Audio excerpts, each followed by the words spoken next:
Bonjour à toutes et à tous, c'est Kevin pour les Ludovores. On se retrouve pour un nouveau numéro du menu crowdfunding, cette émission dans laquelle je passe en revue la grande majorité des jeux actuellement en cours de financement participatif qui viennent de se lancer sur Kickstarter, sur GameFound, sur Ulule ou d'autres plateformes encore parfois, même si c'est les majoritaires comme que je viens de citer. Depuis ce début d'année 2025, on était quand même sur une cuvée relativement légère. On n'avait pas beaucoup de choses à se mettre sous la dent. Peut-être que les taxes douanières étaient un facteur parmi d'autres qui peuvent expliquer ce ralentissement, on va dire, de la cadence des campagnes. Mais en ce 8 juin 2025, on a une campagne un petit peu plus chargée, on va dire. Toute proportion gardée, le fait est qu'on a quand même que un dessert et 4 plats principaux, le reste ça va être des entrées. Et du coup pour ceux qui viennent d'arriver sur la chaîne qui ne connaissent pas encore le menu crowdfunding, sachez que donc il se décompose toujours en 3 parties, les entrées, les plats, les desserts, par ordre croissant d'intérêt, plus ou moins subjectif, objectif. Généralement les entrées on passe assez peu de temps sur les campagnes, puis les plats principaux un peu plus, et enfin les desserts sur lesquels on passe généralement 10, 15, 20 minutes parfois, en fonction du projet et du temps qui m'est imparti. Voilà. Du coup, sans plus tarder, on se lance pour cette semaine du 8 juin 2025, avec bien évidemment, vous le savez, le dessert de la semaine, aucun suspense, ce sera bien évidemment Agricola, la nouvelle mouture portée par Awaken Realms sur GameFound. Bref, on en parlera plus tard dans la vidéo, c'est parti.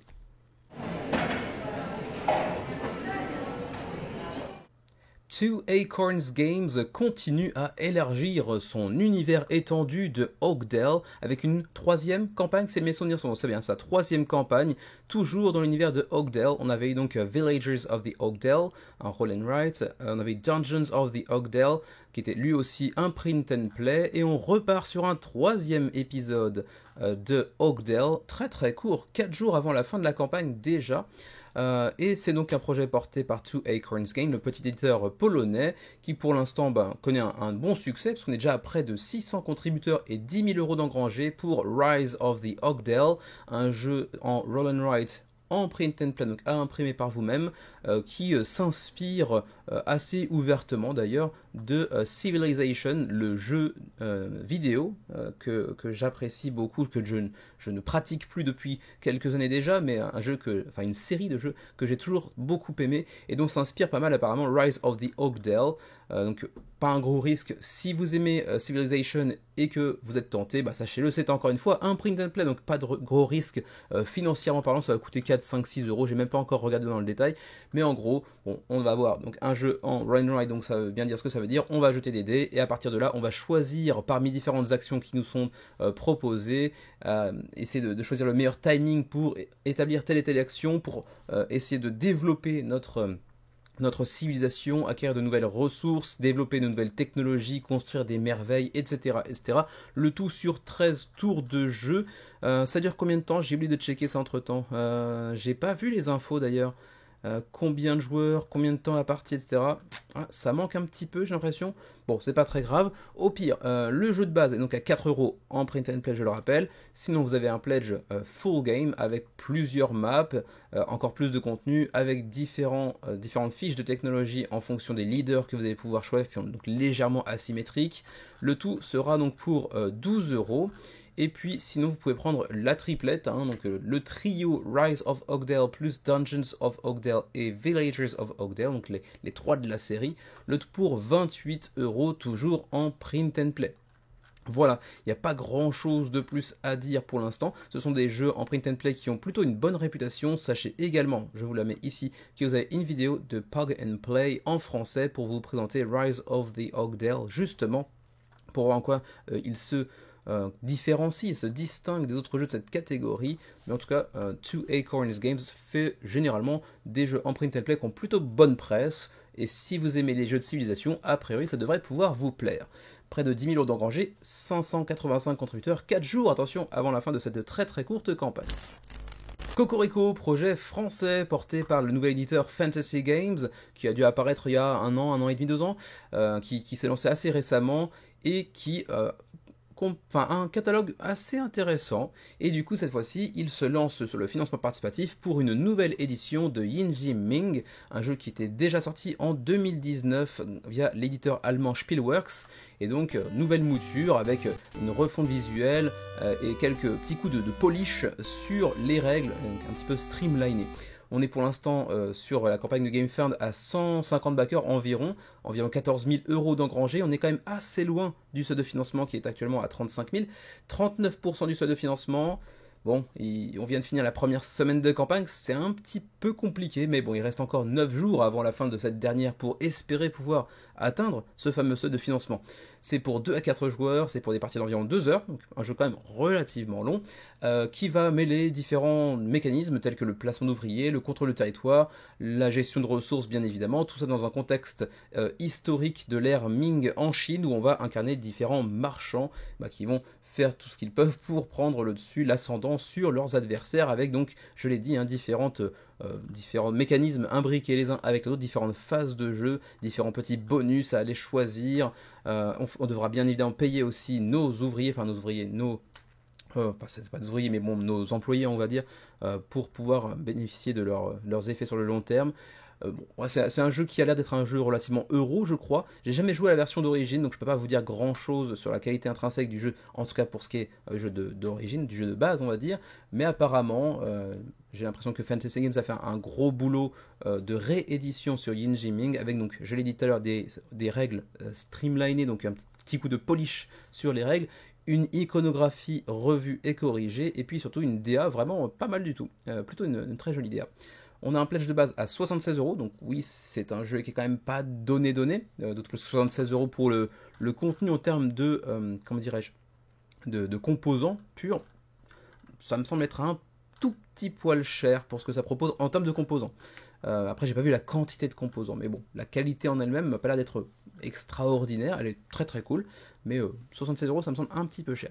D'autant plus que si vous voulez un petit peu de deluxification, donc par exemple ajouter des pièces de métal, des tuiles en acrylique, etc., du screen print sur les trucs en bois, ça vous coûtera un peu plus cher, à 99 euros. J'aurais plutôt vu un entre-deux pour quelque chose plus proche du Pledge Emperor par exemple, mais bon, ça reste quand même du très beau matos. On voit ici un petit peu justement la quantité de tout ce qui est composants, etc. C'est un jeu qui a l'air d'être relativement riche, quand même pas mal de meeples notamment, on en voit beaucoup ici. Bon, pourquoi pas, c'est vrai que je l'aurais imaginé un tout petit peu moins cher, mais c'est pas si déconnant non plus, restons tout à fait honnêtes là-dessus. Voilà, ensuite, est-ce que j'ai quelque chose à rajouter là-dessus? J'ai pas l'impression. On peut aussi ajouter en add-on Canal, en version anglaise, mais pas en version française, ce qui est quand même un tout petit peu dommage. Il y a bien sûr des vidéos, enfin une en tout cas en français, par les jeux de Chaps, qui vous proposent justement un petit tuto sur Yinji Ming. Le jeu sera donc disponible en français, bien évidemment, puisque Fantasy Games est lui-même un éditeur français. 143 backers, 9 jours avant la fin de la campagne. Pour l'instant, c'est un petit peu poussif. On espère que ça pourra financer à terme. Celui-ci, pour le coup, est financé, mais devrait-il quand même continuer pour autant? C'est pas si sûr, parce que Octorun, le premier projet de Gencraft, un éditeur japonais, s'est lancé récemment. Il a financé avec 3000 euros pour l'instant, mais seulement 46 contributeurs. En l'état, s'il atteint genre 100, 150 contributeurs, ça a quand même financé un petit peu à perte, honnêtement, parce que les usines font, pas jamais, mais rarement moins de 500 copies, voire même 1000 en fonction de l'usine qu'on choisit, parce que sinon c'est juste pas du tout rentable. Donc pour l'instant ça va être un petit peu compliqué, mais bon, Octorun pour l'instant est financé. C'est un petit jeu de course un petit peu à la Mario Kart, on va dire. Sauf que vous allez incarner des poulpes et ils vont avoir des baskets, ils vont avoir des boissons énergisantes et vous pourrez aussi vous mettre sur le chemin de vos adversaires, les pourrir un petit peu. Donc c'est vraiment un petit peu l'aspect de course Mario Kart qui peut être assez fun. C'est pour 30 à 60 minutes la partie, c'est pour 2 à 4 joueurs. L'anglais est disponible mais pas le français malheureusement pour ce qui est de Octorun. J'aime beaucoup la DA, c'est vraiment très très choupi, c'est très mignon. Je ne l'ai pas testé mais j'ai pu le voir au Tokyo Game Market le mois dernier. Et c'est vrai que c'est un jeu qui me semble relativement prometteur dans sa catégorie de jeu de course très très familial. C'est plutôt mignon. Je pense qu'il a pas mal d'éléments à mettre en avant pour faire beaucoup mieux que ça. Simplement, la campagne a été lancée sans vraiment beaucoup de communication au préalable. Pourtant, ils avaient un joli espace pendant le Tokyo Game Market. Le manque de communication au préalable est quand même un petit peu un petit peu impactante à mon avis, c'est un petit peu dommage parce que je pense que le jeu a quand même un peu plus de potentiel que ce que les chiffres actuels ne le laissent entrevoir. Voilà. C'est un petit peu dommage, j'aurais presque tendance à conseiller d'annuler pour revenir dans quelques mois après avoir vraiment fait une belle campagne de com, parce que là, pour l'instant, Octorun, c'est un petit peu la galère. On enchaîne avec une nouvelle édition de Catacombs, encore et encore. Décidément, Catacombs, ils nous font combien de campagnes? Elzra Games, 12 projets sur Kickstarter, combien sont pour Catacombs en réalité? On va aller checker juste par curiosité. Catacombs ou la série Catacombs, 1, 2, 3, 4, 5, même ça c'est un petit peu différent. 6, bon, on va dire 5 parce que celle-ci était annulée de toute façon. 7, mais celle-là était annulée, on va dire. 8, ouais, 8, on va dire. Allez, gros, 8 sur 12 campagnes pour Catacombs, et celle-ci c'est encore une campagne pour Catacombs pour le coup. C'est vraiment la figure de proue de Elzra Games. Pour l'instant, 215 contributeurs sur ce projet, 19 jours avant la fin de la campagne qui est d'ores et déjà financée. C'est la 3e édition donc de Catacombs, avec un petit peu d'éléments de gameplay ajoutés aussi. Et en plus ça reste tout à fait, comment dirais-je, utilisable avec les extensions préalablement sorties. Donc c'est pas parce que c'est une nouvelle édition que les extensions préalablement sorties ne sont plus valables ou valides. Vous pourrez les utiliser avec cette nouvelle version. Pour ceux qui ne connaissent pas Catacombs, c'est un jeu de Pichnet. Et oui, on pourrait être amené à ne pas penser que c'est un jeu de Pichnet, mais un jeu de stratégie, etc. Non, non, c'est un jeu de Pichnet. Vous allez avoir différents personnages, et avec leurs différentes capacités, bien, sur ce plateau, vous allez les envoyer en format Pichnet sur des adversaires pour les terrasser, obtenir de nouveaux items, et acquérir peut-être pas de l'expérience, mais enfin de nouvelles compétences au fur et à mesure que le jeu se déroule. Ça peut être fun, mais c'est vrai que bon, les jeux d'adresse, de Pichnet, etc., c'est a priori pas trop ma cam. Il y a un jeu qui m'attirerait pas mal dans cette catégorie, mais qui a aucune thématique, c'est juste le Crokinole, parce que c'est un jeu un peu légendaire, que j'aimerais bien tester un jour par curiosité, mais a priori, c'est, pour ce qui est de Catacombs en tout cas, pas tellement un jeu pour moi, ou pour nous par extension, si je parle également de Xavier. Mais si vous aimez les jeux de Pichnet, Catacombs, c'est un jeu qui a fait une réputation assez solide malgré tout dans cette catégorie, même si pour l'instant les chiffres sont relativement modestes. Pour les prix, juste les rewards, c'est 49$ pour donc cette nouvelle édition, hein, c'est un starter set sans extension de Catacombs Alpha, donc 59 si vous prenez le Alpha Core Pledge. Quelle est la différence du coup, parce que c'est aussi un starter set. Attendez, on a une boîte qui est rectangulaire et une boîte qui est carrée ici. Quelle est la différence? Alors là c'est une extension, ok. Catacombs Alpha Expansion Pledge, donc là c'est une extension. Si vous avez déjà le jeu de base, par exemple le jeu d'origine, et sinon Catacombs Alpha Starter Set remplace en fait le jeu de base, c'est une nouvelle extension, enfin pas une nouvelle extension, mais une nouvelle version, pardon. Catacombs All-in Alpha Pledge, 119$ pour avoir également des packs numéro 1 et 2 et des pièces en métal, j'ai l'impression. Et puis également en add-on, on peut aller ajouter les pièces de métal, ajouter aussi un manuel, enfin un livret de règles unifié pour les différentes versions. Ok, on peut aussi ajouter différentes extensions telles que le pack 1 et 2 par exemple. Voilà, ils mettent une petite carte un petit peu de tout l'univers de Catacombs.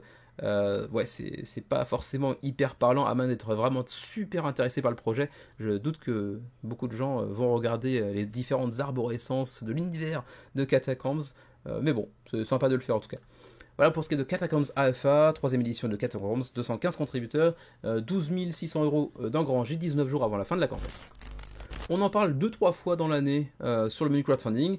Vessels, les fameux puzzles de chez, comment ça s'appelle déjà, de chez Sam Milham, qui nous propose donc 2-3 puzzles par an. Cette fois-ci on aura Dinosaur Island, on aura Alphabet, j'arrive pas à lire le truc derrière, et Bark Park.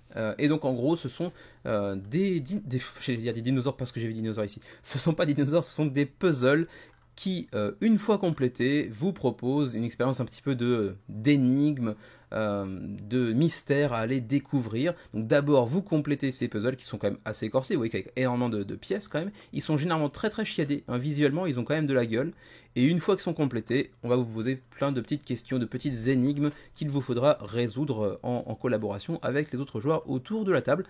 J'ai jamais testé, mais j'ai toujours couvert sur la chaîne parce qu'il y a vraiment un aspect jeu de société en fait, assez sympa de pouvoir une fois avoir complété, une fois que le puzzle complété, chercher les réponses aux différentes énigmes en groupe, ça peut être très sympa.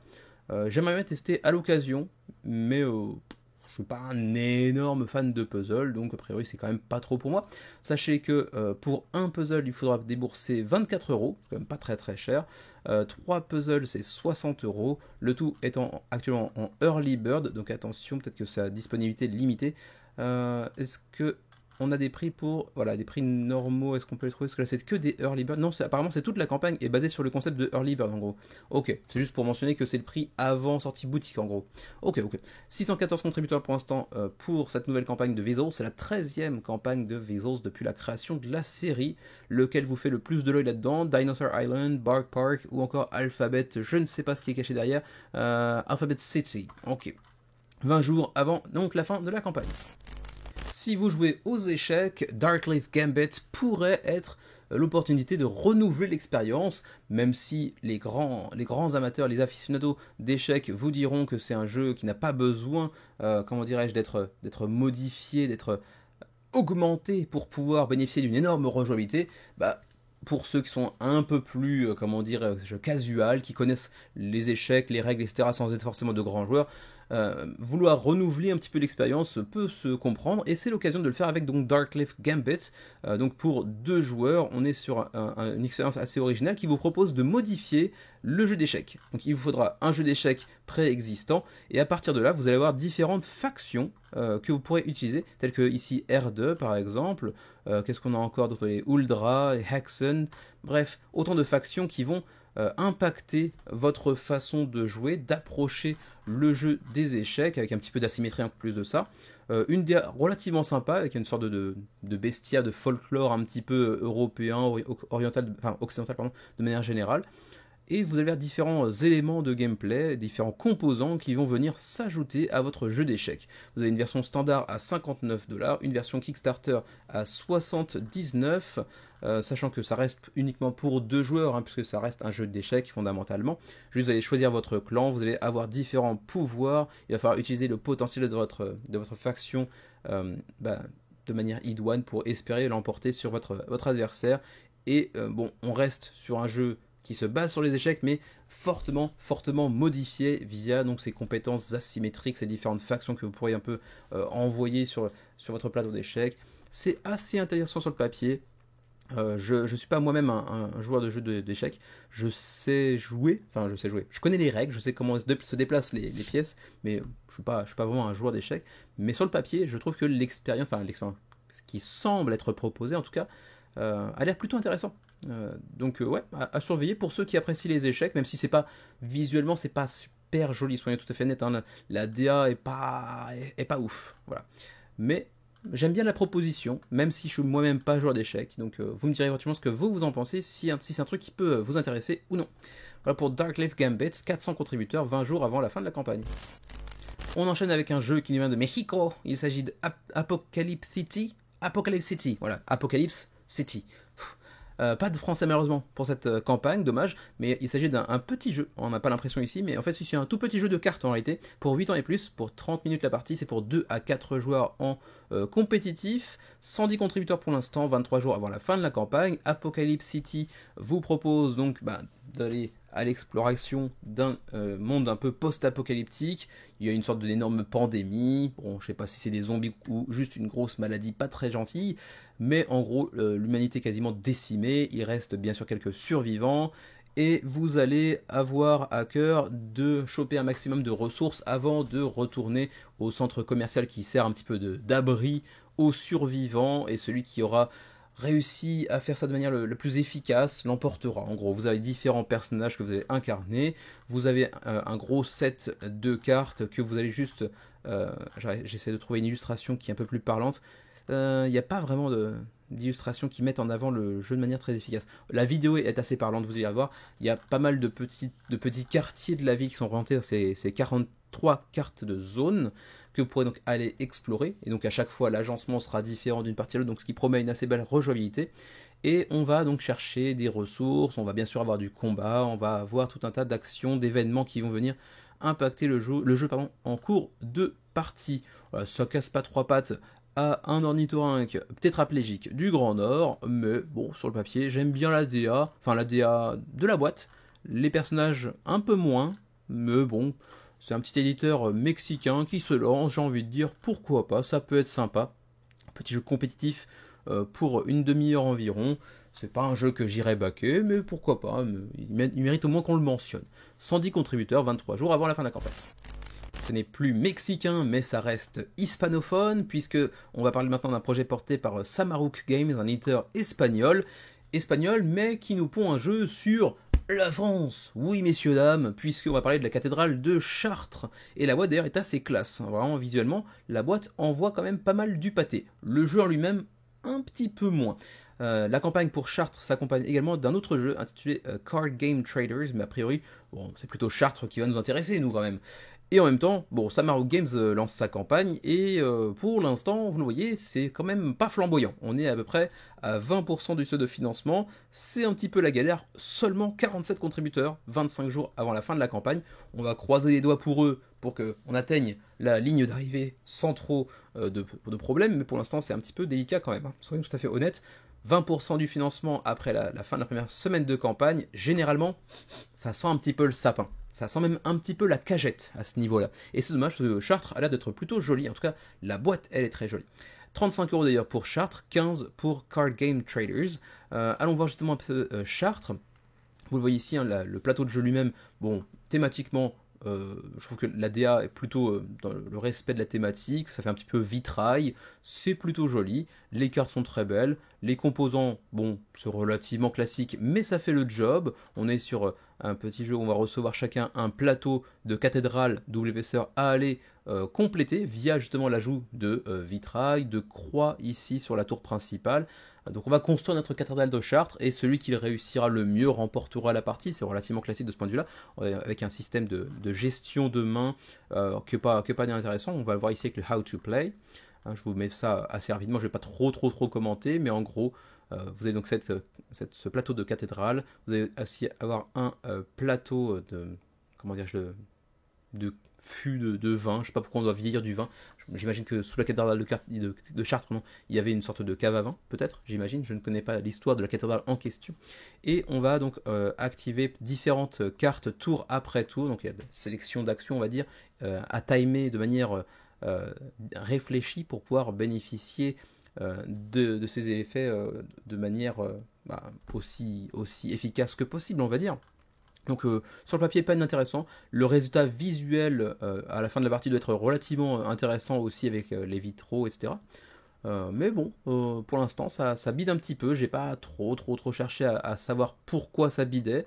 On a au début de chaque tour aussi un petit pouvoir qu'on va pouvoir obtenir qui va impacter un petit peu le cours du tour en jeu, enfin du tour de jeu actuel. Ouais, c'est pas inintéressant sur le papier, mais ouais, ça prend pas, ça ne marche pas pour l'instant, c'est un petit peu dommage. Et du coup, j'ai même pas tellement checké Card Game Traders, le deuxième jeu de la campagne. C'est pour 1 à 4, pour 20 à 40 minutes. Et c'est un jeu compétitif également, mais j'avoue que celui-ci, j'ai même pas checké également les règles, etc. Ça fait très Pokémon sans la licence. D'ailleurs, même là, le Pikachu qui n'est pas un Pikachu. Je suis pas sûr que si Nintendo voyait ça, il serait super content. Attention, Nintendo, ils ont l'attaque en justice facile. Voilà donc pour la campagne. Chartres est donc à 32 €, Card Game Traders est à 12 €. C'est une campagne qui se porte pas très bien. Vous me direz éventuellement ce que vous en pensez, en tout cas pour Chartres, qui me semble plutôt relativement intéressant sur le papier. Pas au niveau d'un bac pour ma part, hein, c'est loin de là d'ailleurs. Mais je pense que, j'ai du mal à comprendre pourquoi Chartres se porte aussi mal pour l'instant. Vous me direz ce que vous en pensez. On enchaîne sur Space Off, un jeu d'ambiance assez fun sur le papier. C'est pour 14 ans et plus. Non, en réalité, 10 ans et plus, c'est largement jouable. 4 à 10 joueurs, 45 à 60 minutes la partie. Et c'est un jeu inspiré par Mario Party. Et oui, il va y avoir plein de mini-jeux, de petits jeux qu'on va enchaîner les uns avec les autres pour avoir une expérience globale qui fait environ 1 heure. Pour l'instant, la campagne se porte plutôt bien. 550 contributeurs pour un primo-éditeur, c'est plutôt pas mal du tout. 30 000 € d'engrangés, 26 jours avant la fin de la campagne. Il n'y a pas de version française pour l'instant, mais bon, c'est pas très grave. On est quand même sur un jeu fondamentalement qui ne nécessite pas tellement de localisation. Enfin, ce serait mieux, c'est vrai, mais il suffit d'avoir un joueur qui soient susceptibles de parler la langue de Shakespeare suffisamment pour expliquer ce qui se passe aux autres, et ça suffit. On est essentiellement quand même sur un jeu d'ambiance, c'est pas bien compliqué. On va avoir des micro-jeux, des mini-jeux qui se basent sur de l'adresse, sur des réflexes, sur ce genre de choses-là. Ça va être assez fun. La vidéo d'entrée de page ici vous montre bien un petit peu de quoi il retourne. Ça va être assez fun. Il y a quand même combien de jeux au total? 125 Unique Trials Master. Je suis pas sûr qu'il y en a quand même 125 des jeux là-dedans, des mini-jeux. Mais il y a quand même beaucoup de rejouabilité sur le papier en tout cas. Ça a l'air d'être assez fun. Un petit jeu de party, un petit jeu d'ambiance qui, ma foi, semble relativement prometteur dans sa catégorie. C'est pas un truc pour moi a priori, mais quand même. Voilà, vous avez ici différents types de catégories, enfin, les différentes catégories de mini-jeux que vous pourrez accomplir durant une partie de Space Off. On a les Curse, on a les Tough, on a les Wits et on a les Gotcha. Et chacune de ces catégories va avoir ses propres particularités. Hein. Là, c'est un peu plus Take That, là, il y aura plus de l'adresse, là, il y aura plus de la logique, etc. etc. Et donc, ça coûte combien ce petit Space Off? Ça coûte $39, donc c'est quand même relativement abordable. Vous avez un pledge Galaxy Tier à $69 qui vient ajouter des extensions avec encore plus de nouveaux mini-jeux. Il y aura quand même 50 nouveaux mini-jeux. Universe Tier $94 qui vient ajouter encore plus de contenu et un petit peu de deluxification également. Voilà donc pour Space Off Mario Party Style Minigames in Real Life. 550 contributeurs, le projet se porte plutôt pas mal. J'ai envie de dire que pour un premier éditeur, sur un jeu d'ambiance sur Kickstarter, c'est pas forcément facile de faire sa place. Faut dire que Space Off a plutôt une belle DA. La page est très bien présentée, ça donne envie. Même moi qui suis pas un joueur de jeux d'ambiance, j'aimerais bien une fois comme ça jouer à Space Off, histoire de tester un petit peu et voir un petit peu ce que tous ces mini-jeux ont dans le ventre. Donc 31 000 € d'engrangés, 26 jours avant la fin de la campagne pour Space Off. On enchaîne avec Necromancers First Edition. Alors le mec est un peu ambitieux. Il nous lance un primo projet, hein, c'est Which Way Games qui lance son tout premier projet sur Kickstarter, et il nous dit déjà que c'est une première édition, donc ça appelle à d'autres éditions.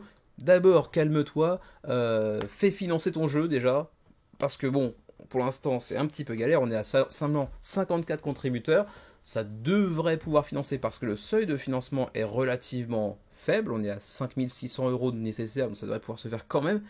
Mais bon, First Edition, calmons-nous un instant. Necromancers, c'est un jeu inspiré par les mangas et animés des années 90 avec lesquels l'auteur a grandi. On va assembler une sorte de méca, en fait, de robot. On va avoir une tête, deux bras et une paire de jambes sur une carte différente. Et en fait, on va composer sur notre plateau, voilà, avec une tête, deux bras et des jambes, notre robot à nous. Sur ces cartes, on va apposer des cartes transparentes, donc des spirits, qui vont attribuer des petites capacités, des petites compétences à notre robot, en plus des cartes qu'on a choisies en début de partie. Et à partir de là, on va faire des combos, on va avoir des actions, enfin des phases d'action et des phases de réaction face aux actions de l'adversaire.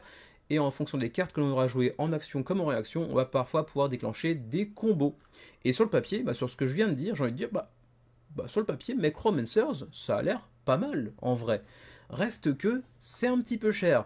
65$ pour le pledge de base. On a vu que bon, on a un petit plateau individuel, voilà, ici pour notre zone d'action.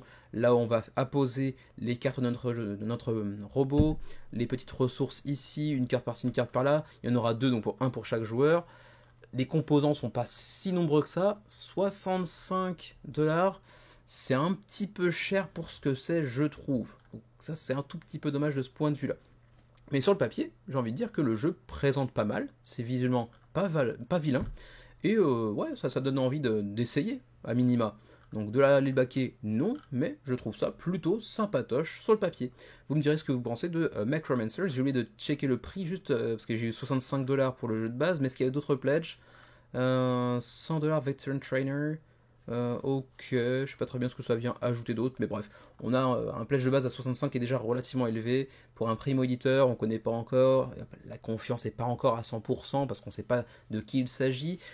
Mais bon, Necromancers, encore une fois, hein, j'ai envie de dire, joli petit projet, made in the USA. Ok, j'avais pas vu ça par contre, made in the USA, ça veut dire que du coup le prix est pas si pété que ça en vrai, parce qu'effectivement, faire imprimer ton jeu aux États-Unis, forcément que ça va coûter plus cher, et du coup je comprends un petit peu mieux le prix de 65$. Et du coup, j'aurais tendance à l'excuser un peu plus facilement, bien évidemment, même si je ne backerai pas pour autant Necromancers, 54 contributeurs, 26 jours avant la fin de la campagne. On enchaîne avec un jeu qui a une DA vraiment particulière, mais vraiment stylée, vraiment classe. Il s'agit de Warlords of the Steppes. Et en plus de ça, ça nous vient de Turquie. C'est quand même assez rare pour être souligné. Et pour l'instant, Warlords of the Steppes fait 120 contributeurs, 10 000 euros d'engrangés. Donc c'est financé 28 jours avant la fin de la campagne. Et vraiment, je vous laisse un petit peu parcourir des yeux avec moi la campagne. Visuellement, je trouve que les illustrations sont très très cool. Il y a vraiment une patte visuelle très distinctive que je trouve vraiment très très joliment réalisée. Je ne sais pas si c'est un illustrateur qu'on a déjà vu dans le monde du jeu de société, mais si c'est pas le cas, ce serait cool de le voir plus souvent, parce que vraiment c'est assez unique en son genre, et j'aime bien. Alors donc pour ce qui est du jeu en lui-même, Warlords of the Steppes, bon, on va essayer de devenir le grand Khan, Khan, puisque le dernier est décédé. Bref, il y a des grosses bestioles de partout. On va monter une fine équipe, on va engager des héros avec nous, on va essayer de terrasser des gros monstres pour avoir plus d'honneur que les autres autour de la table, pour espérer l'emporter et devenir justement le grand Khan. C'est pour 60 minutes la partie, c'est pour 2 à 4 joueurs en compétitif, c'est pour 12 ans et plus. On aura du combat glorieux, on aura du jet de dés, des pelletés de dés, bien évidemment. Legendary Art, ils ont raison de le mettre en avant pour un primo projet qui plus est de Grimcraft Games. Et c'est vrai qu'ils ont raison de mettre en avant la DA qui est vraiment très très très belle, quoi, vraiment très cool. Moi j'aime beaucoup en tout cas. Un jeu qui se veut facile à apprendre, mais avec une vraie belle profondeur stratégique. Là vous avez votre petit personnage, on va engager différentes unités, ça va vous procurer plus ou moins de dés, il y aura des modificateurs, etc. Il y a aussi ici, vous le voyez, un petit deck bleu qui sont en fait des cartes de mission secrète, on va dire. Chacun des joueurs autour de la table va avoir son set de cartes de prophétie qui va essayer de compléter avant la fin de la partie pour engranger encore plus de points. On a une version de base qu'on vient d'apercevoir ici et une version deluxifiée avec cette fois-ci des jetons plutôt en résine plutôt qu'en carton, sur des choses-là. Là, ce sera du carton solide, alors que là, c'est une sorte de petits feuillets sur des choses-là. Donc des petits ajouts de deluxification légère quand même, soyons honnêtes. Et puis il y aura aussi une mini extension Lord of Beasts dans cette version un petit peu deluxifiée. On aura aussi l'extension Lady of Gold avec cette fois-ci quelques petites pièces de métal par-ci par-là qui se battent en duel. Et du coup, combien ça coûte tout ça Pledge Tiers, voilà, c'est ici. Le pledge de base est à 55$. Pas donné quand même. Ensuite, le Hero Tier avec un petit peu de deluxification et deux extensions, 95$. C'est un petit peu cher. Donc voilà, c'est, je pense, ce qui peut expliquer le faible taux de conversion au niveau du nombre de backers. Parce que le projet est relativement intéressant, très joli. Même si c'est pas un jeu expert, c'est un jeu qui a été assez sympa sur le papier. 95$ pour le jeu de base, les extensions, avec un tout petit peu de deluxification. Je mentionne pas les autres parce que c'est des add-ons avec genre des t-shirts, des porte-clés, on s'en fout un petit peu. Mais ouais, quand même, c'est un petit peu dommage parce que le jeu est quand même assez sympa sur le papier pour un primo-éditeur qui n'est de Turquie en plus, quand même assez rare. Je trouve que le projet a un petit peu de. En fait, en tout cas, il a fière allure, j'ai envie de dire. 120 contributeurs, 28 jours avant la fin de la campagne pour Warlords of the Steppes. Je suis un petit peu déçu parce que la nouvelle campagne de OBA Édition, français qui plus est, Cocorico, sur GameFound, je disais donc que je suis un petit peu déçu parce que c'est magnifique, visuellement c'est très très très beau, et j'ai rien pigé. Je sais que c'est un jeu de cartes qui se veut être un TTRPG, donc un jeu de rôle, mais avec beaucoup de cartes. Pour 1 à 5 joueurs, 45 minutes la partie. 1 à 5 si vous jouez avec un maître de jeu, je crois. Mais, comment dire, je comprends pas. C'est très très beau, l'univers est hyper classe, mais c'est essentiellement des cartes et quelques petits livrets de scénario. Et pourquoi on a une grosse boîte? Pourquoi cette énorme boîte pour aussi peu de contenu? ou alors la boîte a l'air énorme parce que sur GameFound on vous met le truc en pleine tronche et en fait elle est pas si grosse que ça. Je sais pas.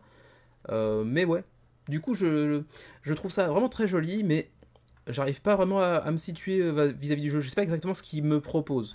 Et la vidéo d'accueil sur la page de GameFound ici, euh, elle vous met en avant l'univers, la construction du lore, etc. Et c'est très classe. J'aime beaucoup la vidéo. Mais j'ai fini la vidéo, je me suis dit, mais ouais, mais ça se joue comment en fait? Et ouais, c'est peut-être parce que c'est plus un jeu TTRPG, justement, un jeu de rôle sur table, que véritablement un jeu de société. Et du coup, je suis un petit peu paumé parce que moi, je suis pas du tout joueur de jeu de rôle. Mais je m'attendais à un jeu avec plus d'éléments de gestion de main, de pouvoir de cartes, etc., multi-usage, que sais-je encore. Et j'ai pas l'impression que c'est ce vers quoi on s'oriente, pardon. En tout cas, l'ADA est magnifique. Donc ouais, vraiment, l'aspect visuel est vraiment, vraiment réussi. La com pour expliquer comment on joue au jeu, par contre, je suis un peu paumé, mais c'est peut-être parce que je connais trop mal ce genre de jeu. Il y aura différentes familles, il y aura des antagonistes, il y aura, j'imagine, un petit peu de gestion de main malgré tout. Il y aura des événements, mais même les cartes d'événements, c'est juste une illustration avec un ou deux logos par-ci par-là, mais tu vois pas l'événement, qu'est-ce que ça vient ajouter en réalité. Enfin, c'est pas les cartes d'événements qu'on imagine dans les jeux habituellement qu'on traite dans le menu crowdfunding en tout cas.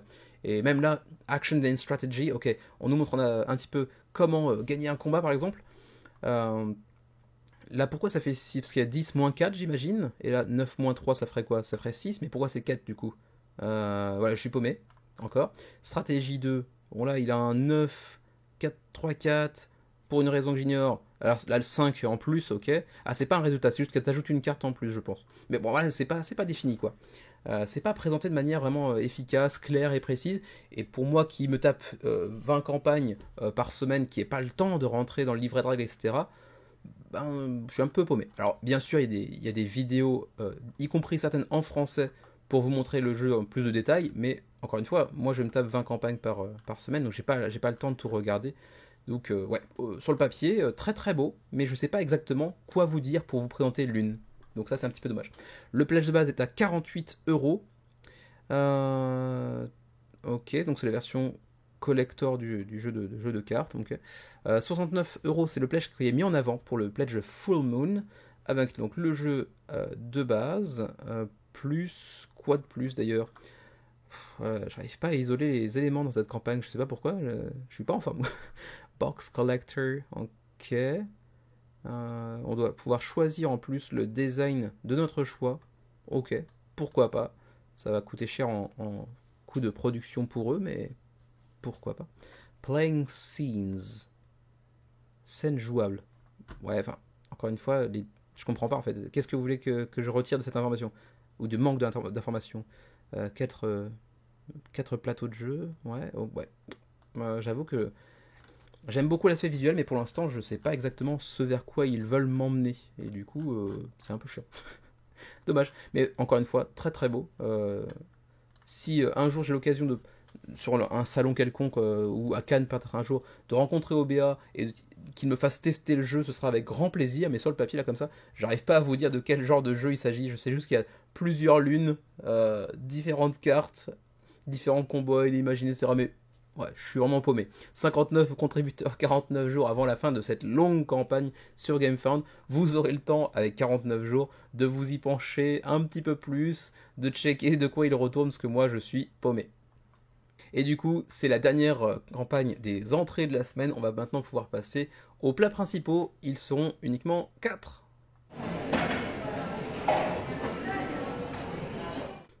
Premier plat principal de la semaine, il s'agit de Wild Gardens, réimpression plus extension du projet de Rose Gauntlet Entertainment.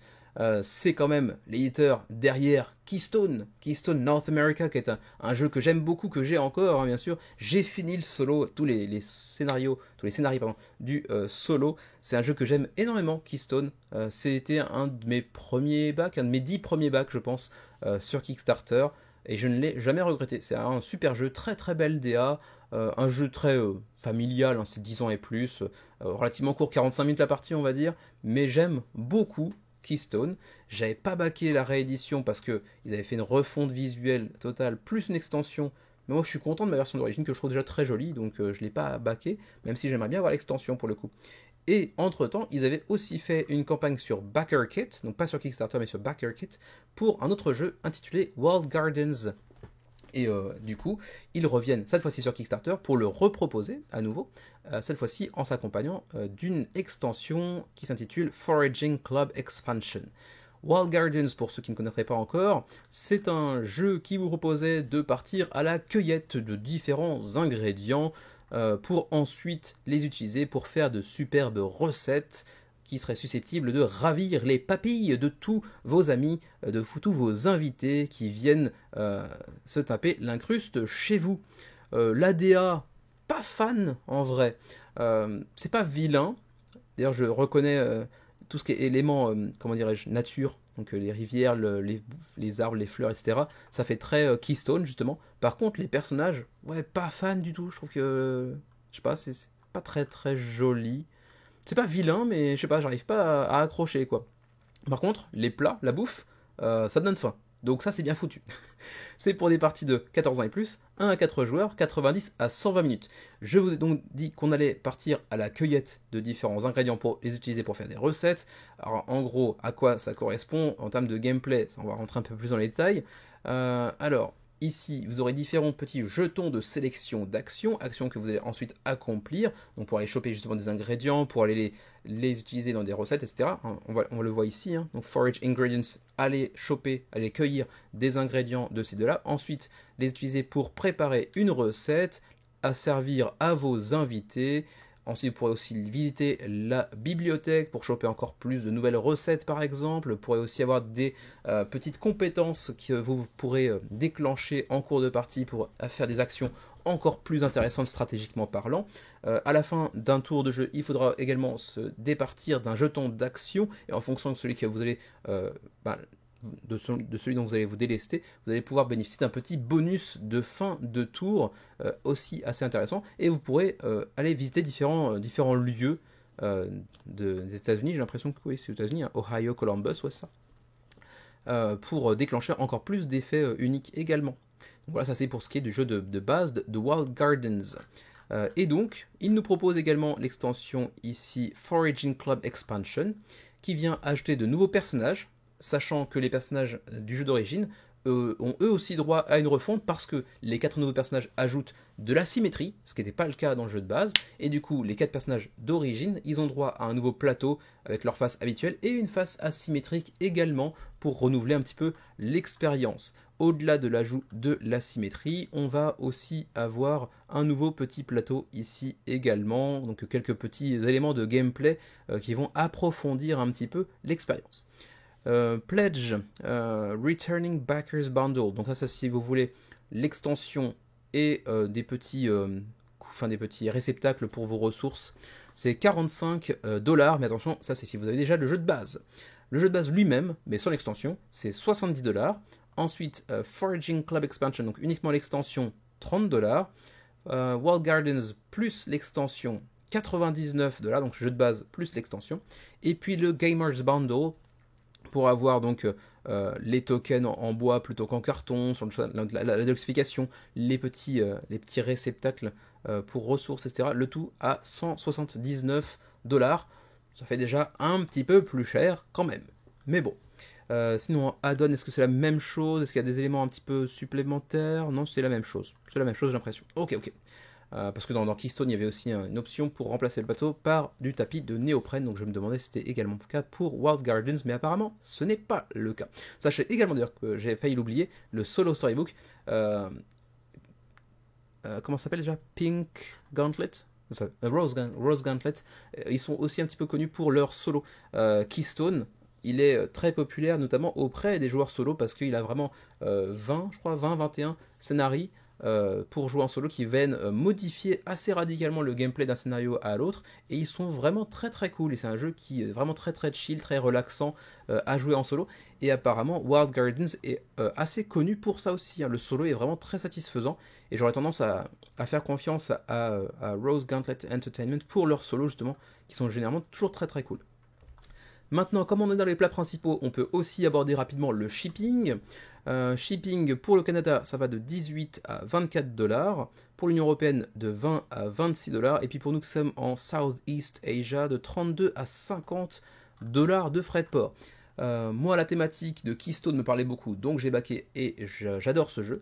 Par contre, Wild Gardens, déjà la DA des personnages me plaît pas super, et la thématique me parle moins aussi. Donc a priori, c'est pas un jeu vers lequel je vais m'orienter. Mais si je devais me baser uniquement sur ce qui semble être le gameplay du jeu, le livret de scénario pour jouer en solo, je me verrais très bien backer Wild Gardens. Donc c'est juste un problème un petit peu de DA et un petit peu de thématique, on va dire. Mais sinon, Wild Gardens, ça a l'air d'être très sympa. Près de 50 000 € d'engrangés pour l'instant, 773 contributeurs, 26 jours avant la fin de la campagne. On reste sur de la bouffe, décidément, avec Halflings Best Chef. Et ça pourrait presque être un micro coup de cœur. Vraiment très cool ce petit Halflings Best Chef. Pour l'instant, près de 400 contributeurs, 40 000 € d'engrangés, donc le jeu est financé. C'est un jeu qui nous vient de Gameverse Tech, qui est un éditeur suisse. Et donc, on aura quelques petites vidéos en français. On aura également la page de la campagne elle-même disponible en français. En fait, si vous regardez la première partie de la campagne, tout est en anglais. Et quand vous arrivez après à la moitié, voilà, ici, vous avez un gros drapeau français. Et là, on vous présente le jeu en français. Donc, c'est bien plus pratique pour vous. Et donc, qu'est-ce que c'est que ce Halflings Best Chef? Vous allez devenir un magicien culinaire aux pieds poilus. Car oui, clairement, et c'est le cas après 3 secondes, quand vous explorez un petit peu la campagne, c'est très fortement inspiré par, bien sûr, le Seigneur des Anneaux, la comté. J'essaie de trouver le nom des petits personnages. Comment ça s'appelle déjà? Les Hobbits, voilà, les Hobbits. C'est très inspiré par les Hobbits. D'ailleurs, on en reconnaît certains.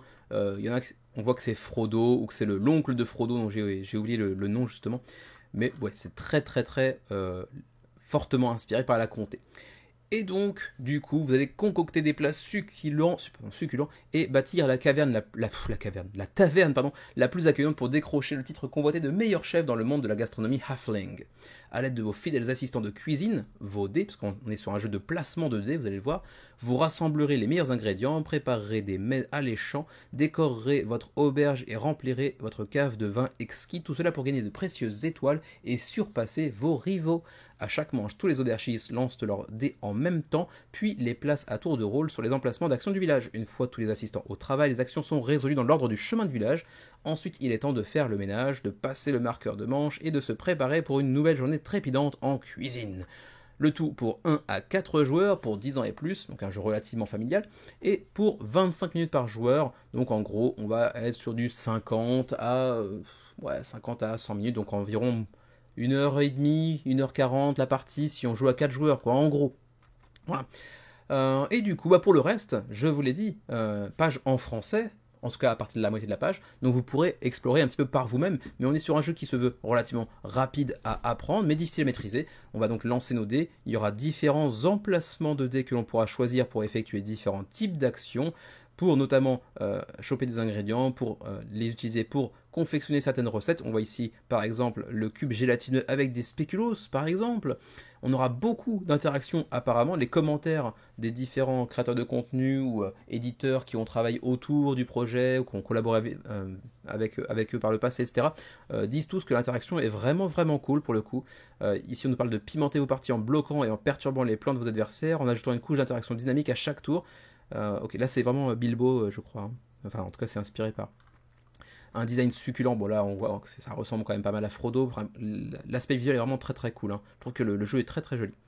Vous avez un petit espace comment jouer ici avec le placement de dés, justement, avec les différentes actions que vous pourrez établir. On va collecter donc des différents ingrédients pour les utiliser et ensuite faire des recettes. Ensuite, on va passer le plateau de turn counter, donc de tour de jeu aux joueurs suivants, etc. Il y aura pas mal de vidéos en français pour cette campagne. On en a déjà une de la Société des Jeux, on a une de Renard Ludique également. On a aussi Marion, je vous explique les règles. Bref, pas mal de chaînes qui vous présentent un petit peu le projet en plus de détails que je ne saurais le faire sur ce simple segment du menu crowdfunding. Sachez également que vous aurez différents niveaux de pledge.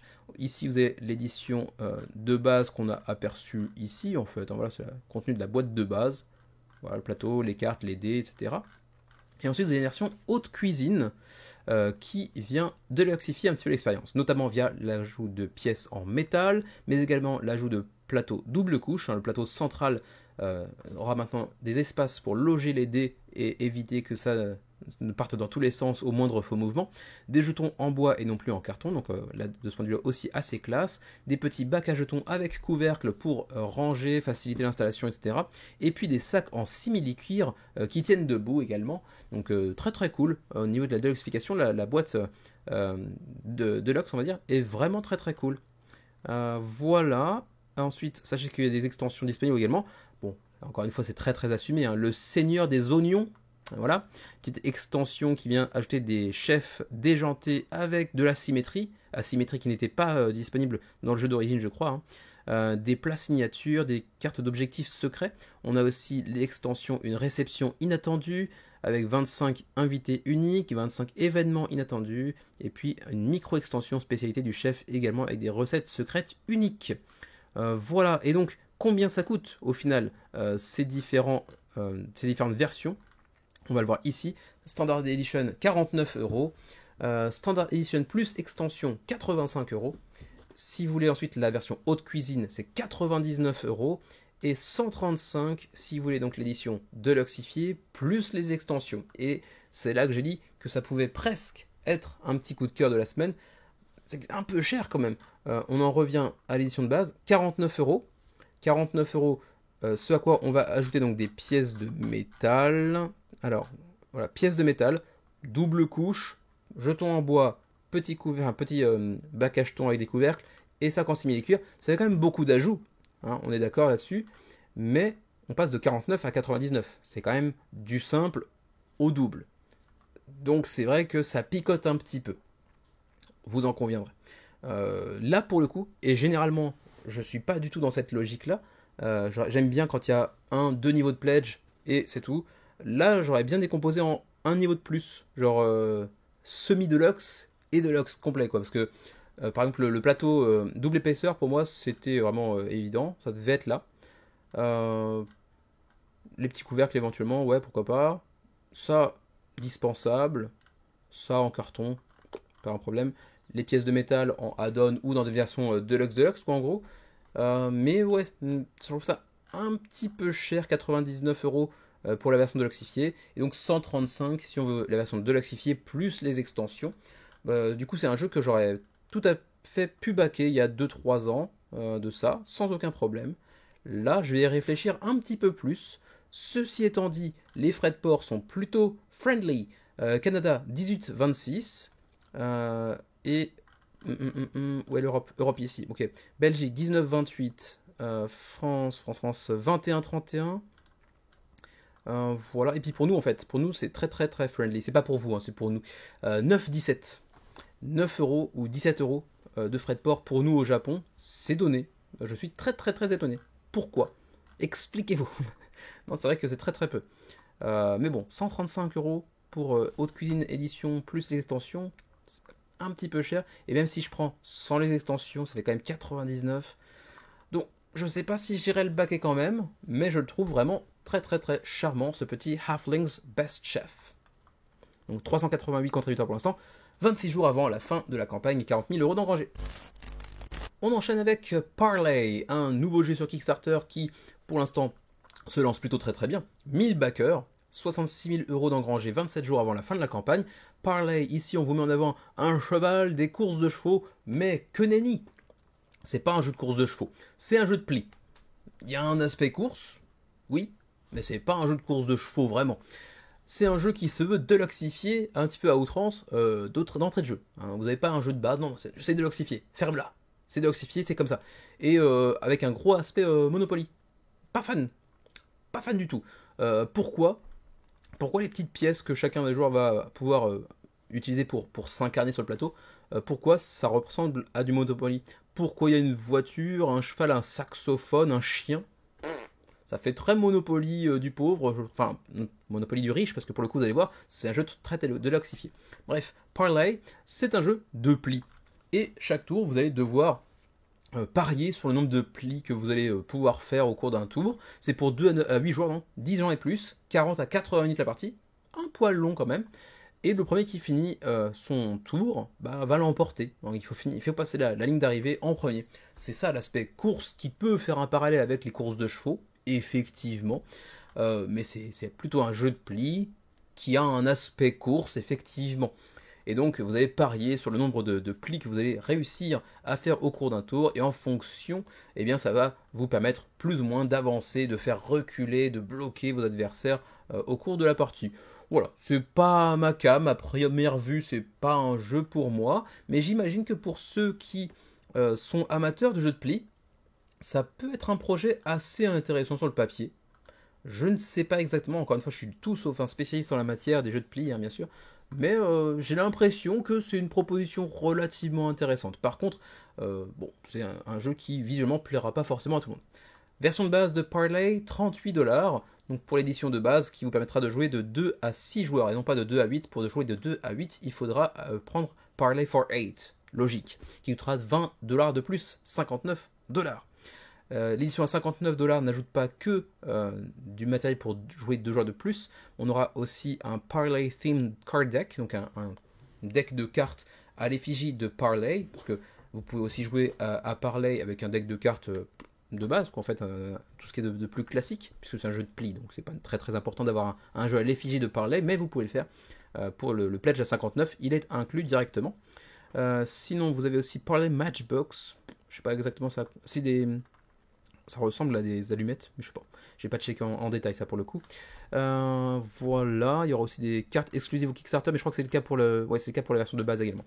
85$ pour prendre le pledge Parley Hosting Set. Ça vient ajouter des dessous de verre, parce que pourquoi pas. Ça peut aussi ajouter des petits Parley Snack Plates, donc des petites micro assiettes, enfin c'est pas des assiettes, mais c'est des petits, comment on pourrait dire, j'arrive pas à trouver mes mots, mais si on va dire assiettes, c'est rapide, des petites assiettes pour mettre des snacks, pour jouer en même temps et manger des petits snacks. C'est un jeu qui peut se prêter à ce genre d'atmosphère là, pourquoi pas. C'est pas mon kiff, mais bon. Parley Deluxe, 99$ pour avoir une boîte qui est encore en cuir, ouais, en cuir vegan, donc c'est pas en cuir, c'est un simili-cuir. 149, c'est le Parley Deluxe VIP, 149$, qui va vous donner donc accès à la Deluxe plus les éléments qu'on a vu tout à l'heure, donc les dessous de verre, les petites assiettes, etc. Et puis c'est à peu près tout, je crois, hein, 149, ouais, c'est ça. Voilà les différents éléments qu'on a entrevus tout à l'heure, hein, le deck à l'effigie du jeu, les différentes petites miniatures en métal pour représenter votre personnage, quoi, en gros. Là, c'est vraiment des allumettes pour le coup, ouais, ça doit être ça. Hein. Les petits dessous de verre en simili-cuir, les petites assiettes pour vos snacks, et la boîte en simili-cuir. Donc effectivement, hein, c'est vrai que visuellement, on sent que le jeu est vraiment deluxifié, qu'il est voulu pour être deluxifié. Pourquoi pas? Mais c'est pas un truc qui m'attire outre mesure. Vous aurez une mini extension High Stakes à 4$. Vous aurez aussi donc le fameux deck de jeu à l'effigie de Parley pour 8. L'extension pour jouer jusqu'à 8 joueurs est à 11. Les petits dessous de verre à 12. Les petites assiettes à 20. Donc pour prendre un petit peu à la carte si vous le souhaitez. Voilà, je ne vais pas rentrer plus ça dans les détails pour le gameplay. Rapidement, le shipping Canada 18,27 jusqu'à 24,36 de frais de port en fonction du place que vous allez choisir. L'Union Européenne est décomposée en 5 zones. Chiant. France-Belgique, c'est où? France 1, Belgique 2. Nos amis suisses sont en... j'arrive pas à les retrouver. En 5. Bah ouais, c'est souvent le cas, remarquez. Donc, ça va faire du 14-20 jusqu'à 17-25. Ou... je vais éternuer. Pardon, je le laisse, je coupe pas, parce que oui, je suis humain, les youtubeurs éternuent aussi. Et donc pour les Suisses, par exemple, ça fera 28-37 ou 37-44. Et puis pour nous, au Japon, donc Japon, c'est zone Asie 1, donc 9-16, 18-29. Encore une fois, on a des frais de port plus sympas en Asie qu'en Europe aujourd'hui. C'est rare, mais on a pas mal de projets dont c'est le cas, pour lesquels c'est le cas cette semaine. Étrange. Mais bon, ceci dit étant dit, Parley, ça m'attire pas du tout, donc c'est pas pour moi. 1060 backers, 66 000 € d'engrangés, 27 jours avant la fin de la campagne pour Parley. Vous me direz quand même, je suis curieux, ce que vous en pensez. Une fois encore, Salt and Pepper a trouvé un truc vraiment original. Décidément, l'éditeur espagnol multiplie les projets originaux, vraiment. C'est un éditeur dont j'ai jusqu'à maintenant jamais rien backé. quoique, on verra, mais pour lequel j'ai beaucoup d'affection. Parce que, je sais pas, ils font toujours des trucs très originaux, je trouve. On avait vu, parmi tous ceux que je pourrais citer, Resist, c'était le premier, je crois, The Hunt, Witchcraft, Conservas, qui vient de sortir en français, je crois, via Matago, Operation Barkley, Onoda, Abemus Papam récemment. Donc ouais, pas mal de trucs assez différents les uns des autres, toujours avec une très belle DA. Je suis toujours très très fan de la DA. Peut-être un peu moins pour celui-ci. Battle of Versailles, j'étais pas du tout attiré pour le coup. Mais j'aime toujours beaucoup la DA de leur jeu. Et ils ont souvent, pas toujours, mais souvent, des thématiques assez originales. Conserva, c'était un peu perché. Enfin, Witchcraft Resist, c'est plus classique, mais ça me tentait bien aussi. Operation Barclay, vraiment, j'aime beaucoup. Onoda, bon, en plus, c'est le Japon. C'est le fameux soldat, je crois que c'était aux Philippines, qui a refusé de se rendre pendant genre 30 ans. Pour lui, la guerre continue jusqu'en 75, quelque chose comme ça. Abemus Papam, où on avait donc le concile pour élire un nouveau pape, donc encore une fois une thématique que j'avais jamais vue ailleurs. Et là du coup, il se lance dans The Battle of the Divas, donc on est dans un jeu qui nous propose d'incarner soit Maria Callas, soit Renata Tebaldi, les deux cantatrices des années quoi, 60, 70, j'ai oublié, parce que bon, j'étais pas né en plus, mais donc deux divas de grande renommée, et on va chercher à l'emporter sur notre adversaire en étant donc la plus grande cantatrice de l'histoire de l'opéra, quoi, en gros. Toujours avec cette DA si particulière qui est partagée par beaucoup de jeux de Salt and Pepper, et que moi j'apprécie beaucoup. Ceci étant dit, c'est loin d'être le jeu le plus couronné de succès pour l'instant, parce qu'à la fin de la première semaine de campagne, on est à 340 backers, ce qui n'est pas énorme. Je pense que la thématique y est pour beaucoup. Parce que oui, c'est très original, mais est-ce que c'est une thématique que j'ai envie de backer? Non, soyons honnêtes, pas spécialement. Donc, comment dirais-je, je salue l'originalité créative, aussi bien en termes de thématique, certainement que de gameplay, mais également en termes de DA.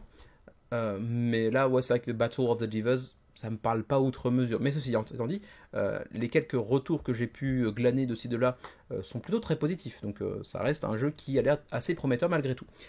Donc, le jeu est financé, 13 500 € pour l'instant, 26 jours avant la fin de la campagne. C'est exclusivement pour 2 joueurs, c'est du 1 contre 1. C'est donc Maria Callas versus Renata Tebaldi, et c'est tout. 2 joueurs. Pour des parties de 45 minutes, on est sur un jeu avec de la symétrie, avec du set collection, du contrôle de territoire. En fait, c'est un jeu un petit peu à la Battle Line, pour ceux qui connaissent, où on va avoir différents opéras. On va donc s'affronter sur ces différents théâtres d'opération, qui sont en fait des opéras. On va essayer aussi de maîtriser autant que faire se peut notre technique vocale avec ce petit plateau de piano que l'on voit ici. Et voilà, on va donc évoluer sur ces différents opéras pour essayer de faire de meilleures prestations que notre adversaire pour scorer un maximum de points. Le petit reproche que je ferai à la campagne, pas au jeu, mais à la campagne, c'est que si vous regardez un petit peu la campagne, vous voyez pas mal d'aspects justement visuels, hein, comment ça se présente, c'est plutôt joli, les différents composants, etc. Ok, on continue. Et voilà, il n'y a pas de how to play. On ne sait pas exactement comment ça se joue. Alors, on nous met en avant certains éléments, comment dirais-je, saillants du gameplay, bien sûr. C'est un peu plus bas. Voilà, c'est ici. Hein, le performing iconic operas in the most prestigious theaters. Donc, on va faire des performances d'opéra sur des lieux divers et variés, plus prestigieux les uns que les autres, comme par exemple ici au Japon, vraisemblablement. Ah non, c'est dans un opéra, mais c'est pas au Japon. C'est Madame Butterfly par Giacomo Puccini. Okay. On va faire de la gestion de main. On aura chacun un deck de son côté qu'on pourra utiliser. Donc il y a l'espèce de gestion de main, de timing. Quand est-ce que je choisis de jouer telle ou telle carte et pourquoi maintenant, etc. Avec des événements historiques qui vont venir impacter la partie avec des compétences asymétriques comme on l'a vu tout à l'heure. Il y aura donc ce fameux plateau de piano où on pourra essayer d'avoir une maîtrise technique vocale absolument extraordinaire pour prendre l'avantage encore plus sur notre adversaire, etc. Les différents théâtres, les différents opéras qu'on pourra essayer de faire pencher en notre faveur parce qu'on a fait une performance extraordinaire. Oui, d'accord, mais comment ça se joue fondamentalement? On nous met en avant quelques éléments saillants et c'est très cool, ça m'aide dans mes recherches aussi, mais il n'y a pas de vrai how to play en détail, sauf à passer par une vidéo, par exemple celle de Foster the Meeple par exemple. Et bon, ça c'est un tout petit peu dommage, je trouve. Pas de VF pour l'instant, mais j'ai l'impression que pas mal de jeux de cet éditeur ont maintenant une VF, par Matago je crois. Donc à terme, j'imagine qu'on pourra en avoir une pour The Battle of the Divas, si le jeu réussit à trouver son public en tout cas, et que ça attire suffisamment l'éditeur en question. Le jeu de base est à 23$, 23€. C'est aussi un des avantages supplémentaires de Salt and Pepper Games, donc l'éditeur espagnol, c'est qu'ils font souvent des jeux très très très abordables financièrement parlant. 23€ encore une fois pour ce jeu, c'est quand même vraiment pas grand chose. 35 si vous prenez le jeu avec une extension intitulée Palco Reale, qui vient ajouter quelques trucs qu'on a vu un peu plus haut que j'ai pas mentionné. Voilà, c'est ici. Ça vient ajouter un petit peu de deluxification apparemment, avec également 2 miniatures. Je crois qu'on s'en fout assez fortement, mais bon. Est-ce que c'est juste de la deluxification? Je ne sais pas exactement, mais bon. Donc si vous la voulez, ce sera donc 35 pour le jeu de base plus l'extension. Il y a même un pledge pour l'extension uniquement, je vois pas très bien l'intérêt, parce que le jeu de base n'est pas encore sorti, mais bon. Et sinon, ben, c'est après tout, après il y a des sortes de petits pledges groupés, mais ouais, il n'y a pas grand chose de plus que ça. Ensuite pour le shipping, pour la France 12€, 20 c'est si vous prenez 3 jeux, donc une sorte de petit pledge groupé, donc 12, pour le Canada 20, pour l'Union Européenne 14, pour le reste de l'Europe, donc la Suisse par exemple 16, et puis pour nous que sommes en Asie 10 de frais de port, donc pour The Battle of the Divas, le nouveau projet de Salt and Pepper, encore une fois proposition très originale, mais qui attire peut-être un petit peu moins le chaland par une thématique qui parle pas forcément à tout le monde. 340 contributeurs, 13 500€ d'engrangés, 26 jours avant la fin de la campagne. Du coup, c'était le dernier projet que l'on voit aujourd'hui pour les plats principaux. On va donc maintenant passer sur le dessert ultra calorique, hyper sucré, parce que oui, à lui tout seul, il va bien prendre 15-20 minutes. Il s'agit bien sûr de la nouvelle édition de Agricola par Awaken Realms. On est parti.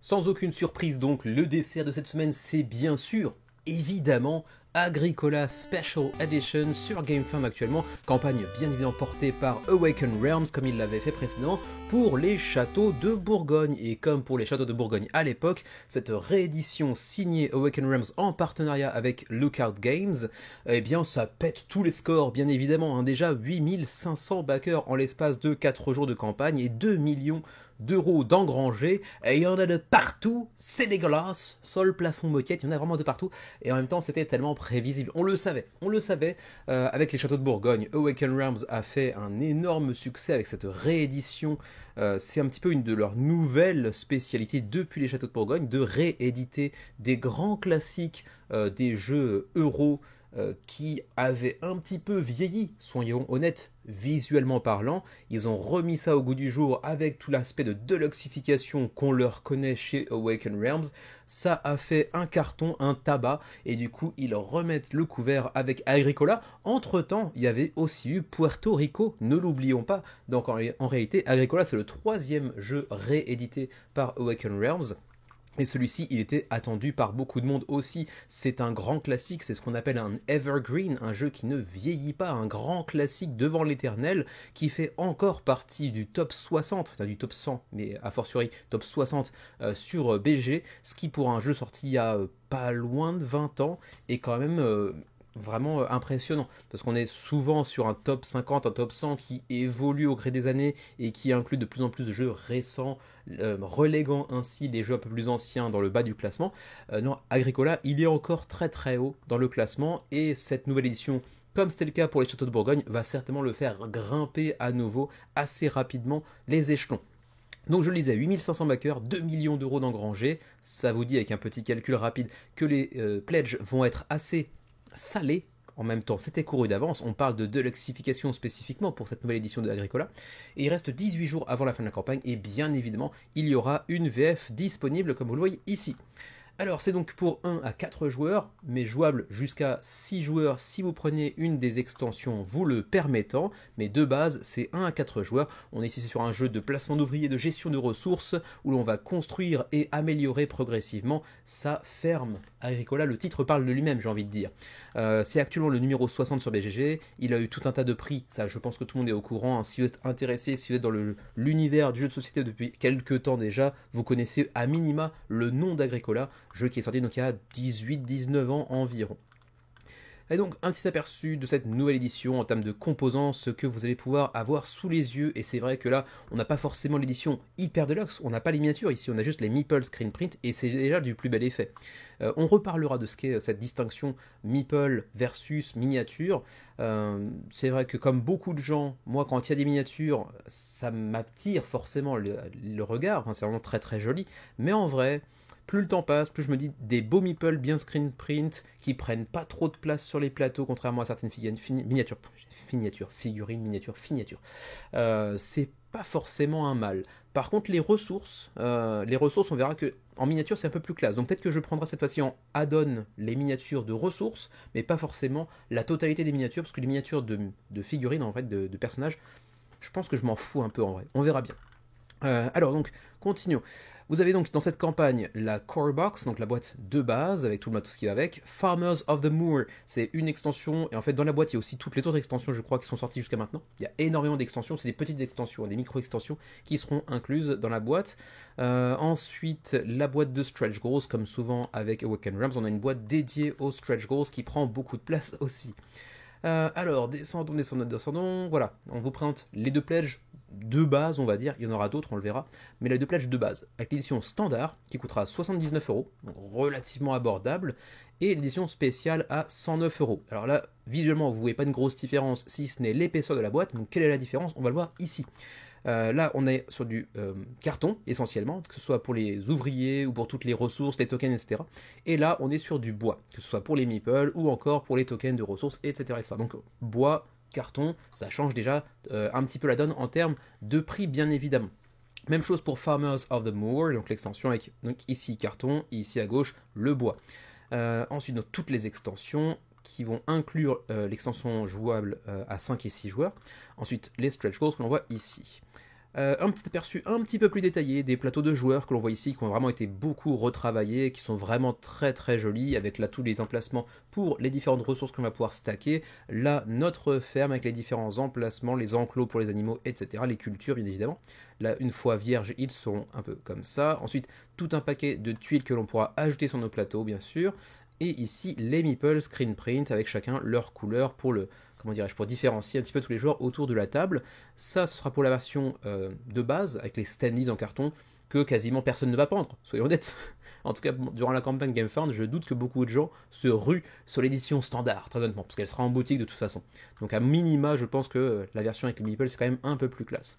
Ensuite, on a une petite miniature extension qui va donc inclure toutes les mini, donc les figurines, et c'est vrai que encore une fois, elles sont très classe. On sait que Awakened Realms sait faire le boulot quand il s'agit de faire de belles miniatures. Seulement, bon là, avec les socles ronds, etc., ça va cacher une bonne partie, je pense, des tuiles, et ce sera peut-être un peu moins lisible. C'est déjà un reproche qui avait été fait au château de Bourgogne avec la version miniature.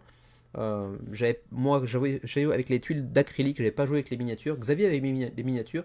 Et en vrai, c'est vrai que quand tu ne connais pas tous les bâtiments par cœur, c'était un tout petit peu galère de s'y repérer. Peut-être que si elles sont vraiment toutes peintes et du coup personnalisées, peut-être que c'est plus facile. Là, au moins, les personnages seront en fonction de la couleur du joueur que vous allez incarner.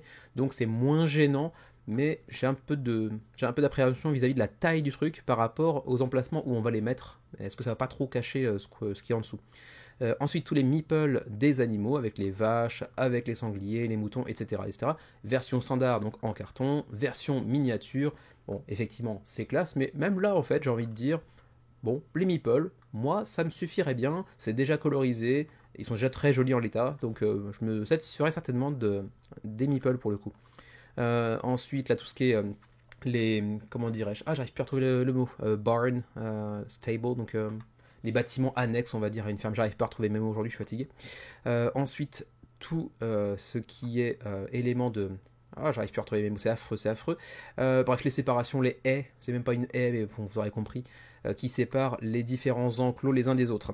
Les cartes qui elles-mêmes sont très belles. Alors, c'est vrai que depuis quelques temps, depuis les châteaux de Bourgogne, j'ai l'impression, il y avait quelques questions vis-à-vis de l'IA. Est-ce qu'il n'y aurait pas un petit peu d'IA générative pour créer les images ici? A priori, j'ai envie de dire non, j'aurais plutôt tendance à faire confiance à Awoken Realms. Est-ce que c'est justifié ou pas? C'est encore autre chose, mais en tout cas, elles sont très très belles et je vois pas d'éléments qui laissent à penser que c'est de l'IA. Bon, ça a l'air d'être assez cohérent, la globalité du truc me plaît plutôt pas mal. Les ressources en meeple, encore une fois, très très clean. Et par contre, en carton, un peu moins. Et on les verra ici en miniature. Et c'est vrai qu'en miniature, là pour le coup, elles sont quand même vachement plus classe. Bon, franchement, ça fait le job hein, en meeple. Donc je me satisferais peut-être bien de ça en réalité, je sais pas encore. Mais c'est vrai que les ressources elles-mêmes en miniature sont quand même vachement classe. Ensuite, vous avez ici quelques éléments des extensions que l'on pourra voir par-ci par-là. On voit ici un insert pour la totalité du jeu, bien sûr. On voit aussi les règles, l'appendice, etc., etc. Ensuite, dans la boîte de Farmers of the Moor, on va avoir les extensions avec aussi les chevaux, etc. On va avoir tous les decks qui sont sortis jusqu'à maintenant, le deck Artifex, Bubulcus, Corbarius, on a aussi un deck France, on a un deck Hollande, on a un deck de plein de pays différents, la Hollande ici, la Belgique, la France ici, qui est supposé être l'un des mieux équilibrés de l'histoire de Agricola apparemment. Et donc on pourra, j'imagine un peu les mismatchs, j'imagine qu'on pourra les mélanger un petit peu les uns aux autres, mais peut-être que idéalement il faudrait ne pas tous les mélanger quand même, j'ai l'impression, mais bon, en tout cas plein de petites extensions, et donc une énorme rejouabilité bien évidemment. Les stretch goals, hein, on a vu qu'on aura une boîte dédiée aux stretch goals et déjà ont été révélés quelques trucs assez intéressants, notamment les irrigations qui n'étaient pas présentes jusqu'à maintenant, qui ont été développées en collaboration avec Uwe Rosenberg. Nouveau petit ajout qui me semble vraiment cool, qui va pas rajouter des masses de trucs, mais qui semble être un truc assez malin. Pour ajouter encore un petit peu plus de profondeur et de complexité au jeu, mais dans le bon sens du terme, ça m'a l'air d'être vraiment très très cool de ce point de vue là. Il y a aussi pas mal de petits ajouts qu'on va voir, notamment avec des nouvelles cartes un peu partout. Alors on en arrive au niveau de pledge. Tout à l'heure on a dit 79 versions de base avec donc la boîte plus Farmers of the Moor, l'extension avec toutes les petites extensions par-ci par-là, plus la boîte de stretch goals. Même chose pour l'édition avec le bois qui remplace le carton, donc tout ce qui est meeple, donc 109 €. Sinon on a une version à 164 qu'on n'avait pas vu tout à l'heure.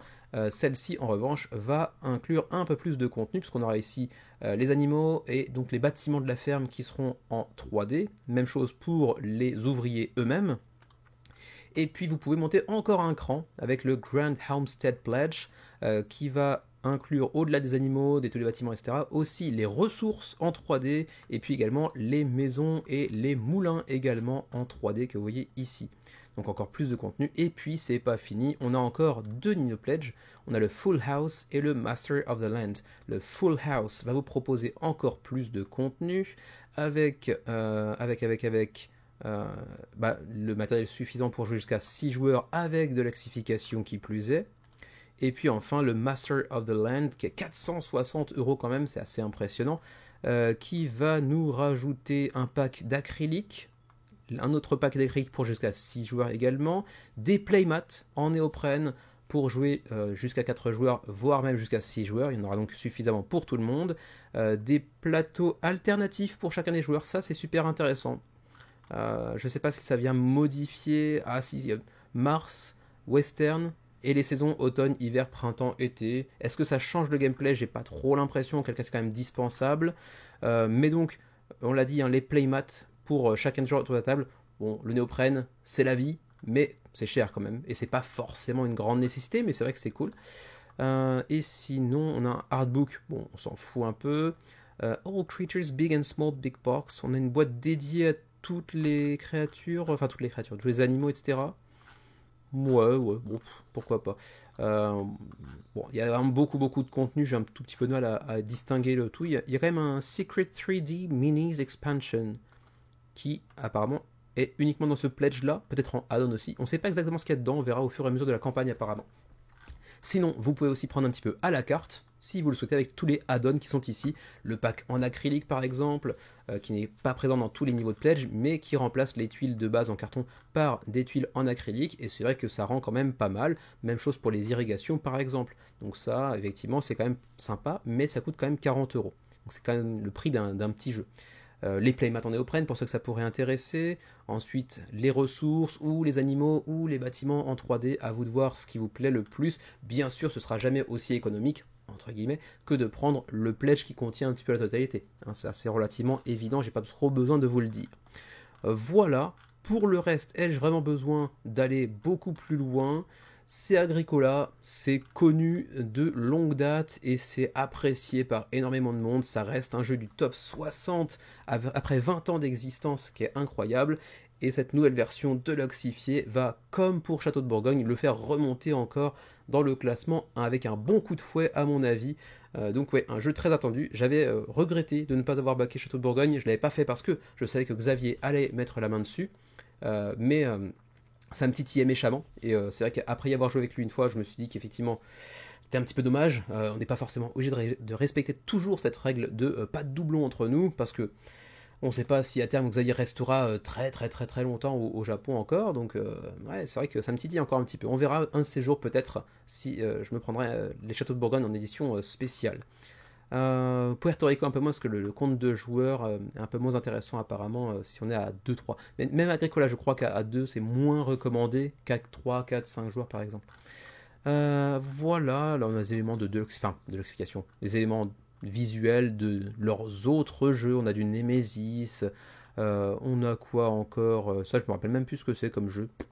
On a du... ah putain, j'ai pas du nom, avec les Chevaliers de la Table Ronde. J'ai oublié le nom, mais ça n'a pas une grande importance, mais bref, leurs autres productions jusqu'à présent, pour montrer à quel point ils font du bon boulot visuellement en termes de composants. C'est vrai que c'est toujours très très classe.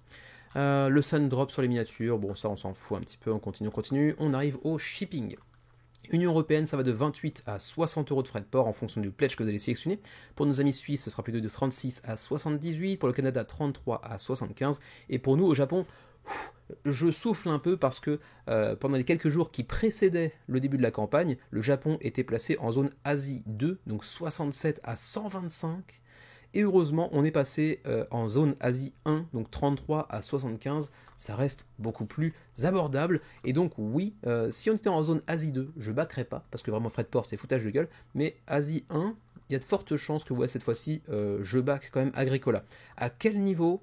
Je sais pas encore si on va retourner sur les niveaux de pledge. 79, non, parce qu'autant le prendre en boutique. 109, ça me semble pas mal du tout en vrai. 164, il y a déjà de la miniature dedans. Peut-être que je ferai un 109 avec un petit peu de panaché de add-on pour les ressources en 3D par exemple, je sais pas, mais 109 en l'état, ça me paraît déjà pas trop mal, hein, vraiment. Peut-être quelques néoprènes pour les joueurs, je sais pas exactement encore, mais 69 ça me paraît être une bonne base déjà pour commencer. On verra par la suite. Et ma foi, c'est à peu près tout ce que je peux vous dire concernant Agricola, cette édition spéciale réalisée par Awoken Realms en collaboration avec Lookout Games. Pour l'instant, on est à près de 8600 backers, près de 2 millions d'euros d'engrangés déjà, 18 jours avant la fin de cette campagne couronnée de succès, comme on l'imaginait aisément avant même qu'elle ne débute. Et du coup, c'est tout pour le menu crowdfunding du 8 juin 2025. Écoutez, j'ai pas grand chose à rajouter à ça. C'était un beau menu, assez comment dirais-je, rempli, on va dire. Et donc j'espère que vous serez bien sustenté en ma compagnie. D'ici la semaine prochaine, j'espère que vous vous porterez bien, que vous aurez l'occasion de jouer un maximum avec vos proches, bien évidemment. Éventuellement, dites-moi en commentaire si vous avez backé tel ou tel projet cette semaine. Et puis on se retrouve très prochainement. Demain, avec Xavier, on se réunit pour nous faire le petit bilan du mois. Hein, comme chaque mois, vous proposez un petit peu un bilan de ce qu'on a sorti, de ce qu'on a découvert. Et puis dans quelques jours, il y aura aussi, je pense, mon pourboire et déboire, mais l'émission dans laquelle je passe en revue tous les jeux qui ont quitté ou qui sont entrés dans ma ludothèque, également pour les mois de avril et mai dernier. Voilà, d'ici là, portez-vous bien encore une fois, hein, jouez bien.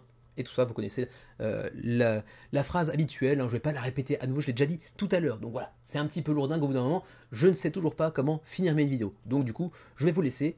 Bisous.